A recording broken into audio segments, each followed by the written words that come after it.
Welcome back everyone, it's Mags, and recently I made a video on a game by NIS called Penny Punching Princess, released on the Vita and Switch in 2016. It's a beat 'em up where you can bribe enemies and objects on the map, called relics, with the money you gain and use them to your advantage. But what I failed to mention is that the game was directed by a man named Hironori Takano, who did in fact go on to make somewhat of a spiritual successor under NIS just a couple of years later by the name of The Princess Guide, released for the PS4 and Switch in 2018. The Princess Guide follows you, a silent protagonist, a soldier by day but a scholar at heart, who's written many a book and traveled the world, and now you're retiring from the battlefield and decide to become an instructor. You put out Job Wanted, and your very first requests happen to come from none other than the legendary 4 princesses. Literally all of them. These 4 princesses rule different lands and normally never interact with each other, but they have a treaty and says that if shit ever hits the fan and threatens the world, they will band together to stop it. That's not actually what's happening right now, mind you, it just happens they've all read your books and are a big fan and want you in their bed, I'm not kidding. So frame 1, they all independently jump at the chance to have you as their instructor, which really just amounts to standing around while they pour you with affection and act like you're the actual second coming of Christ. The plot isn't exactly impressive, but the character writing is surprisingly deep. The princesses have very distinct personalities that go further past their surface level cliches than you'd think. Liliardi is a massive glutton with not much going on upstairs, Mona Maria lives modestly and is way too hard on herself, Alpana is extremely religious, and Veronica is Veronica. I love her. They all get chances to shine, and you get to see more complex parts of their personalities, like Liliardi's unbending loyalty to her friends, and Mona Maria's kindness and willingness to forgive. I found each individual princess's story far more interesting than the actual overarching plot that connects everything, but some of my favorite moments were still when all the princesses were together purely because their banter is so entertaining. Since you get separate requests from all of them, the first half of the game sees you visiting them one after another. You choose which one you start off with, but you're then automatically catapulted into all the rest. After you spend some time with each of them, the second half of the game starts where you choose a princess to commit to, and from there on out, you're on that princess's story route and can only train that princess. This means there are 4 different routes, each of which only start halfway into the game. The entire first half, where you first train all the princesses, is always the same. Sorry, 5 routes with the true ending, and that one only changes the very last chapter of the game, so unfortunately it's kind of a slog if you want to see everything. Theoretically, it adds a lot of replayability, and it's cool getting to see all these different plots focused around the individual princesses to get to know them more. If you do manage to sit through it, it adds a lot of depth to their characters, but in practice, it involves sitting through at least half of the same exact scenes and missions over and over again. Thankfully, the game isn't actually that long as a whole, and the individual missions are pretty short, but it still amounts to multiple hours you'll never get back, and infinitely more so if you're going for the platinum, and oh trust me, we'll get there. I'll also say that this story goes at breakneck speed. It's actually dizzying. The entire vibe of this game is just a little bit off in a way that's hard to explain. Part of it is the flow of dialogue. Nothing is ever lingered on for more than a couple seconds, and again, you're a silent protagonist, so they never actually show your character speaking, but you do get the princess's sudden reaction to whatever the hell you presumably just said, which makes conversations feel like they're constantly taking hairpin turns. It's kinda wild. Sometimes they kind of try to give you a choice through the direct guidance mechanic, which we'll go more in depth on later, but it's really just a thing where you can praise or scold her, and her reaction half the time doesn't make any sense either way. You still have to piece together what the hell you said. It's very odd. And as I'm sure you've noticed, every time a character speaks, you'd be justified in thinking they just injected caffeine straight into their bloodstream, because holy mother of bounce. The only word I can describe the flow of this game with is chaotic, and I kind of want to say I love it. It's certainly memorable if nothing else. So far, this doesn't have much to do with Penny Punching Princess other than Princess, but that's where the gameplay comes in.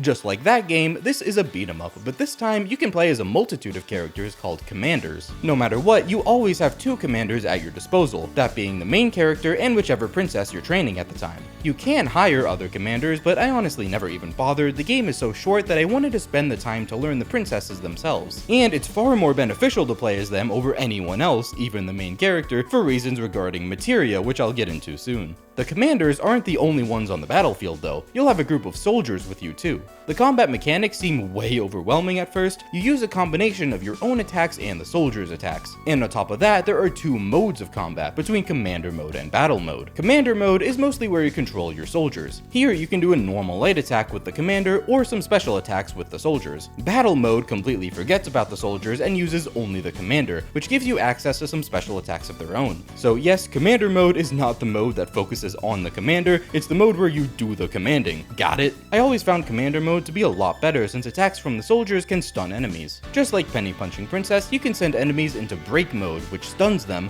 by depleting a special bar they have that is only affected by the soldiers. Unfortunately, no flood of money this time around. If all your soldiers die, you'll be forced to play in battle mode, but you can willingly enter it anytime by holding R1. It sounds like a lot, and that's because it is, and of course the tutorial throws all of it at you at once, so it took me a little bit to have any semblance of an idea to what the hell was happening, but just like all good beat-em-ups, you'll fall into a pattern of button mashing in no time, between the light attacks and the soldier attacks to stun enemies. It's probably not surprising to hear that penny punching princess's most notable mechanic also got carried over, and that is taking things that are normally harmful to you and using them to your advantage. In the Princess Guide, you can only do this with relics, which are stage hazards, a lot of which are reused from penny punching princess, which was cool to see. In commander mode, you can hold circle to occupy a relic with your soldiers, which will take it over and let you use it on enemies. There's basically no limit to how much you can occupy as long as you still have a soldier alive. It doesn't cost anything. The other main mechanic to the combat, if you can even call it a mechanic, is direct guidance. Up to 3 times in any given battle, you can praise the princess or scold her, and doing so will throw a random helpful effect on you, most notably healing. That's really the only one that actually matters. It effectively just turns into a healing button. And it doesn't matter if you actually praise or scold, although it kind of tries to act like it does because the princess's reaction will actually change based on whether it was appropriate to praise or scold her at the time. For example, if you praise her right after she defeats an enemy, she'll react happily. If you praise her right after she gets hit, she'll just be confused. But hey,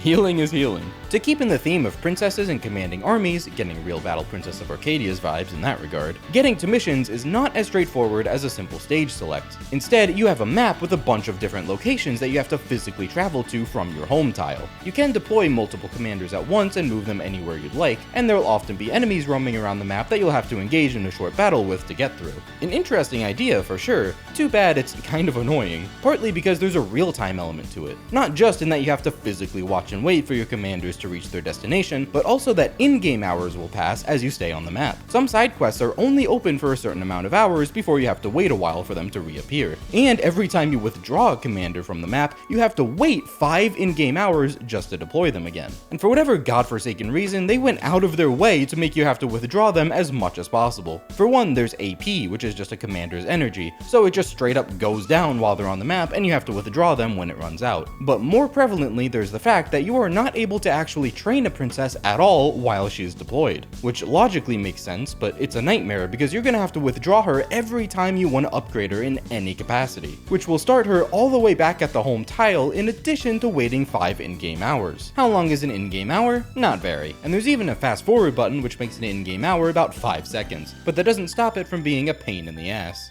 But I hear you asking, what do you even mean by train the princess? I'm so glad you asked because that's kind of supposed to be the entire point of the game. For one, you can craft and upgrade weapons that'll up your stats and change which special skill your commander will have in battle mode, very similar to penny punching princess's armor pieces. But the other more in-depth method of training them, for better or for worse, definitely for worse, is materia. Penny punching princess let you take enemies or relics you bribed and use them to effectively buy skill points. The Princess Guide does that too, but with materia instead. Thematically, materia is pretty cool. They're bits of knowledge that the instructor has to learn themselves before they can teach them to the princess. Teaching materia to the princess will give the instructor skill points to use in a very familiar looking skill tree, as well as increase the princess's own stats. The princess, instead of skill points, has these personality stats, and which ones go up depend on which materia you're teaching her. Increasing these personality stats not only gives the princess a nice boost in normal combat stats on the battlefield, like more health and attack, but also gives you some extra benefits like more types of soldiers to recruit into battle. Now, for materia itself, there's a little bit of a multi-step process. You don't know what materia exists in the game until you actually unlock it. Each materia has its own unlock conditions, and once you unlock a materia, then you have to actually learn it, which has its own conditions, before you can finally teach it to the princess. And this is where the game gets a little ridiculous. Unlocking and learning materia. You get materia from anything and everything that involves playing the game, specifically from 4 main things. A, clearing missions, and that means all missions, both for the main story and optional side missions, so do everything.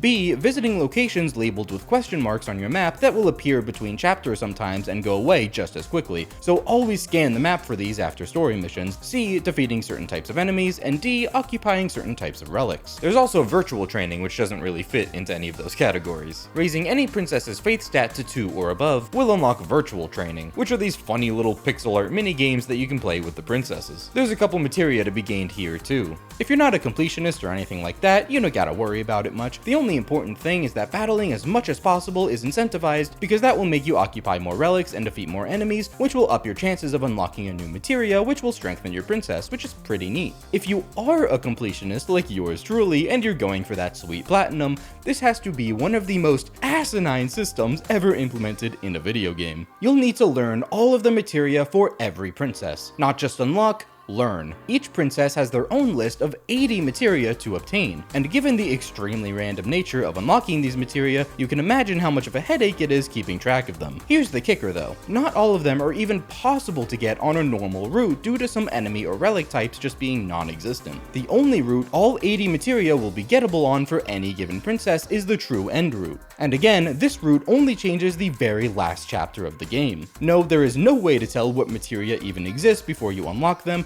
You just gotta quite literally fuck around and find out. Or, you know, look up a guide. But even then, I couldn't find anything comprehensive. But as long as you complete all the missions, get all the question mark tiles, keep defeating all the enemies and occupying all the relics you can get your hands on, you have a pretty good shot at getting all of them. But only on the true end route, because the true end chapter gives you access to every relic and enemy type. So assuming you've gotten all the other mission and story related materia already, you've just gotta keep replaying maps and experimenting until you get the rest. Might I add that some of said mission and story related materia is tied to post-game missions that appear after the credits roll if you decide not to start the story over. So don't start the story over, stay and do the new missions after the final boss first, and then you'll have to replay the final boss to get that option again to start a new cycle. But even then, be wary, because for some princesses a new question mark tile will appear only after clearing the big post-game dungeon called the Platinum Dungeon for yet another piece of materia. And all of this is just for unlocking materia, not even learning them. For actually learning the materia you unlock, there are two main types: direct guidance and bonus materia. Direct guidance materia is simple because it's materia that is quite literally learned by just using direct guidance about 2 or 3 times while it's equipped. However, bonus materia will make you work a bit. Oftentimes it's tied to whatever the unlock condition was. If it was unlocked by killing a certain type of zombie, for example, the learning requirement might be to kill a certain amount of zombies. Or if it was unlocked by occupying a certain type of relic, it'll be to occupy more of that relic, or to kill a certain number of enemies with it. Or it might just be something simple and totally unrelated, like earn 1,000 gold in battle or whatever. It truly varies. Maybe it'll even be clear a mission with only the commander, meaning having no soldiers, which sounds simple until you realize there's absolutely no way to forcibly remove soldiers on command. You just have to purposefully let them die in battle, which can take ages if they're at a high level, which is a ridiculous thing to have to do. But it gets worse. You can only learn materia with the princess you're training, which is why I say it's beneficial to use her as opposed to literally anyone else. But even then, get this, the requirements for learning a materia only register for materia you have equipped. Yes, you need to actively equip them, or else no progress will be made to learning them. And you can only equip 1 direct guidance materia and 1 bonus materia at a time out of 80. And you better commit to it, because if you unequip a piece of materia, the progress you've made towards learning it resets. They are not making it easy. But okay, so you just go into a mission you know has the relics or enemies you need and clear it a whole bunch of times to meet the requirements. That's fine. But not fine, actually, because you can't do that. You can't even replay missions on command. Instead, you'll have a training tile that puts you into a random previously cleared story mission. That's it. If you need a specific enemy or relic, you will have to memorize every damn map it appears on so you can instantly reset if you go onto the wrong map, or else you'll be playing random missions over and over without seeing them at all. And every princess has at least a few materia that require enemies or relics that appear on maybe 1 or 2 of the like 15-ish story maps they go through. And again, some of them will only be on the true end missions as well. So to do this entire process, you need to specifically be in a true end playthrough, have gotten to the last true end chapter, and keep resetting training missions until you get the specific map you need, and then do that as many times as it takes to learn each materia, for 80 materia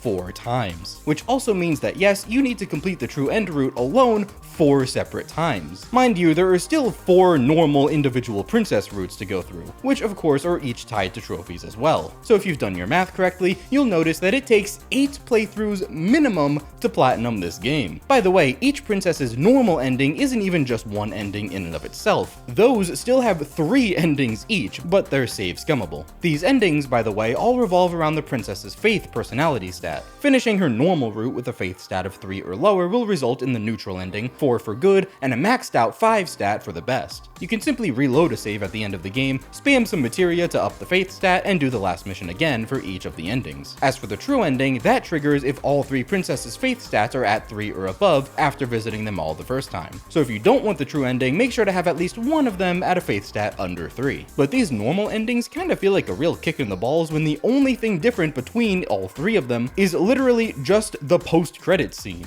I'm serious, just this one scene is different. Oh, so like more story implications or a better outcome for the characters? No, nothing like that. It's literally just like a different conversation. It'll be the difference between like, I don't know, them cooking burgers or cooking fish at their party. It's really bizarre, and I think that speaks to the game as a whole. The Princess Guide is a bizarre game that I don't even have a clear opinion on. It's not like I ever give scores in these videos, but usually I could come out going, yeah, I liked that, or it wasn't really for me. But in this case, I came out of this game and I've sat on it for a good while now, and still all I can do above anything else is just laugh at how weird it is. I think it's because I feel like I should dislike this game, but there's something about its specific kind of charm that prevents me from doing so. This is the kind of thing that makes me so curious about games I haven't played before or games that are a lot more obscure, because you really just never know and you get all sorts of experiences. This is a game that's so all over the place and really exemplifies just how experimental NIS tends to be. Yeah, fully completing it sucked ass, don't do it, but if you want a truly different experience, honestly pick up the Princess Guide. You'll get bouncy PNGs, pretty visuals, brain-off button-mashy combat, and some genuinely good character writing thrown in there. That's really all I can say about it. I've been Mags, and I'll see you in the next one. Peace.